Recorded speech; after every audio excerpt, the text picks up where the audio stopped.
Hello everyone, welcome back to my channel. ನಾನು ಇವತ್ತು ಒಂದು ಡಿಫ್ರೆಂಟ್ ಟೇಸ್ಟಲ್ಲಿ ಸೋಯಾ ಚಂಕ್ಸ್ನ ಬಳಸಿ soya keema biryani recipe try ಮಾಡಿದ್ದೀನಿ. ತುಂಬ ರುಚಿಯಾಗಿ ಬರುತ್ತೆ. ಮಿಸ್ ಮಾಡದೆ ನೀವು ಕೂಡ ಒಂದ್ಸಲ ಈ ರೆಸಿಪಿನ ಟ್ರೈ ಮಾಡಿ ನೋಡಿ. ಮನೆಯಲ್ಲೂ ಕೂಡ ಎಲ್ಲರೂ ಇಷ್ಟಪಟ್ಟು ತಿಂತಾರೆ, ಹಾಗೆ ಮಕ್ಳಿಗಂತೂ ತುಂಬ ಇಷ್ಟ ಆಗುತ್ತೆ. ಬನ್ನಿ ಹೇಗೆ ಮಾಡೋದು ನೋಡೋಣ. ಮೊದಲಿಗೆ ನಾನಿಲ್ಲಿ ಸೋಯಾ ಚಂಕ್ಸ್ನ ಬಿಸಿನೀರಲ್ಲಿ ಒಂದು 10 ನಿಮಿಷ ನೆನೆಸಿಟ್ಕೊಂಡಿದ್ದೆ. ಹಾಗೆ ಖಾರಕ್ಕೆ ಒಂದು 6 ಒಣಮೆಣಸಿನ್ಕಾಯಿನ ಕೂಡ ನೆನೆಸಿಟ್ಕೊಂಡಿದ್ದೀನಿ. ಇದನ್ನು ನಾವು ಮಿಕ್ಸಿ ಜಾರ್ಗೆ ಹಾಕೊಂಡು ರುಬ್ಕೊಳ್ಳೋಣ. ಸೋಯಾ ಚಂಕ್ಸ್ನ ಚೆನ್ನಾಗಿ ನೀರನ್ನ ಹಿಂಡ್ಕೊಂಡು ಮಿಕ್ಸಿ ಜಾರ್ಗೆ ಹಾಕ್ಕೊಂಡು ಒಂದು 3 ಸೆಕೆಂಡು ರುಬ್ಕೊಂಡ್ರೆ ಸಾಕು. ತುಂಬ ರುಬ್ಕೊಳ್ಳೋ ಅವಶ್ಯಕತೆ ಇಲ್ಲ. ಅದು ಕೈಮಾ ರೀತಿ ರೆಡಿ ಆಗುತ್ತೆ ನೋಡಿ. ಈ ರೀತಿ ರೆಡಿ ಆದರೆ ಸಾಕು. ಹಾಗೆ ಮೆಣಸಿನ್ಕಾಯಿನ ಕೂಡ ಪೇಸ್ಟ್ ಮಾಡಿ ಇಟ್ಕೊಂಡಿದ್ದೀನಿ.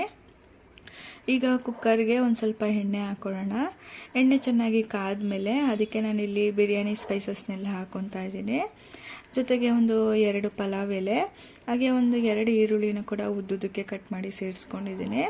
ಇದನ್ನೆಲ್ಲ ಚೆನ್ನಾಗಿ ಫ್ರೈ ಮಾಡ್ಕೊಳ್ಳೋಣ. ಎಣ್ಣೆನಲ್ಲೇ ಚೆನ್ನಾಗಿ ಬಾಡಿಸ್ಕೊಳ್ಳಿ.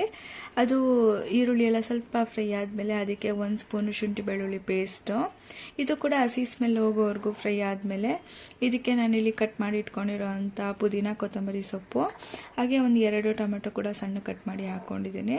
ಇದನ್ನೆಲ್ಲ ಚೆನ್ನಾಗಿ ಎಣ್ಣೆನಲ್ಲೇ ಬಾಡಿಸ್ಕೊಳ್ಳೋಣ. ಅದು ಟೊಮೆಟೊ ಎಲ್ಲ ಸಾಫ್ಟ್ ಆದಮೇಲೆ ಅದಕ್ಕೇ ನಾನಿಲ್ಲಿ ರುಬ್ಬಿಟ್ಕೊಂಡಿರೋಂಥ ಮೆಣಸಿನ್ಕಾಯಿ ಪೇಸ್ಟು, ಹಾಗೆಯೇ ಸ್ವಲ್ಪ ನೀರನ್ನ ಕೂಡ ಹಾಕ್ಕೊಂಡು ಮಿಕ್ಸ್ ಮಾಡ್ಕೊತಾ ಇದ್ದೀನಿ.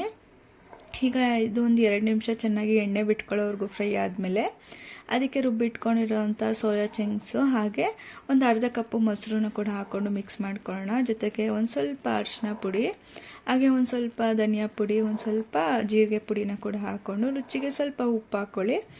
ಉಪ್ಪು ಹಾಕ್ಕೊಂಡು ಚೆನ್ನಾಗಿ ಮಿಕ್ಸ್ ಮಾಡಿಕೊಂಡು ಒಂದು 2 ನಿಮಿಷ ಫ್ರೈ ಮಾಡಿಕೊಂಡ್ರೆ ಸಾಕು. ತುಂಬ ಹೊತ್ತು ಫ್ರೈ ಮಾಡೋ ಅವಶ್ಯಕತೆ ಏನಿಲ್ಲ. ಅಷ್ಟೇ ಒಂದು 2 ನಿಮಿಷ ಫ್ರೈ ಮಾಡ್ಕೊಂಡಿದ್ದಾದಮೇಲೆ ಇದಕ್ಕೆ ನಾನಿಲ್ಲಿ 1 ಲೋಟ ಅಕ್ಕಿನ ಒಂದು 10 ನಿಮಿಷ ನೆನೆಸಿ ತೊಳೆದಿಟ್ಕೊಂಡಿದ್ದೀನಿ. ಅದನ್ನು ಹಾಕ್ಕೊಂಡು ಚೆನ್ನಾಗಿ ಮಿಕ್ಸ್ ಮಾಡಿಕೊಂಡು ಅದಕ್ಕೆ 1 ಲೋಟ ಅಕ್ಕಿಗೆ ನಾನಿಲ್ಲಿ 2 ಲೋಟ ನೀರನ್ನ ಹಾಕ್ಕೊತಾ ಇದ್ದೀನಿ.